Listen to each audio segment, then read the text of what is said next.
அல்லாஹ் எல்லா பாவங்களையும் மன்னிக்கக்கூடியவன் சொல்லிட்டே வந்து 2 சிஃபத் அல்லாஹ் சொல்றான். அல்லாஹ் முதல் சிஃபத்தில் சொல்லக்கூடிய விஷயம் என்ன? அவன் மன்னிக்கக்கூடியவன். இரண்டாவது என்ன?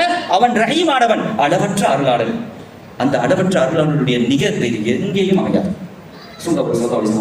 ஒரு கட்டத்தில் இல்லையா சொன்னாங்க, இந்த உலகத்தை அல்லாஹ் படைச்சு இந்த உலகத்தில் இருக்கக்கூடிய அந்த பாச பிரிவுகள், அந்த பாச பிளவுகள், தாய் தந்தையின் மீது வைத்த பாசம், தந்தை தாயின் மீது வைத்த பாசம், பெற்றோர் குழந்தையின் மீது வைத்த பாசம், குழந்தை பெற்றோர்கள் மீது வைத்த பாசம், ஆசிரியர் மாணவன் மீது வைத்த பாசம், மாணவன் ஆசிரியர் மீது வைத்த பாசம், இப்படி நம்ம நண்பர்களுக்கு உண்டான ஒரு பாசம், இப்படி எல்லாம் இந்த பாசங்கள் பிணைத்துக் கொண்டிருக்கக்கூடிய இந்த காலகட்டம் இருக்கிறது அல்லவா?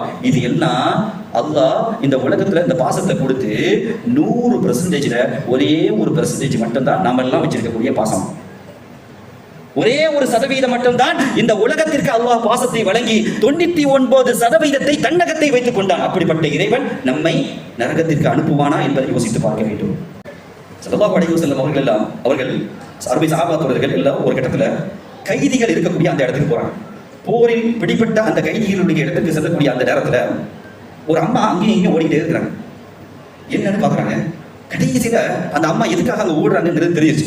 தன்னுடைய குழந்தையை காணணும், தான் ஈன்றெடுத்த குழந்தையை காணவில்லை என்பதற்காக வேண்டி அங்கும் இங்கும் அங்குமாக ஓடிக்கொண்டிருக்கக்கூடிய அந்த நேரம், ஒரு கட்டத்தில் தன்னுடைய தான் ஈன்றெடுத்த அந்த குழந்தையை உடனடியாக பிடித்துக் கொண்டு தன்னுடைய மார்பகத்தோடு இணைத்துக் கொண்டு அவுது ஊட்டுகின்றார்.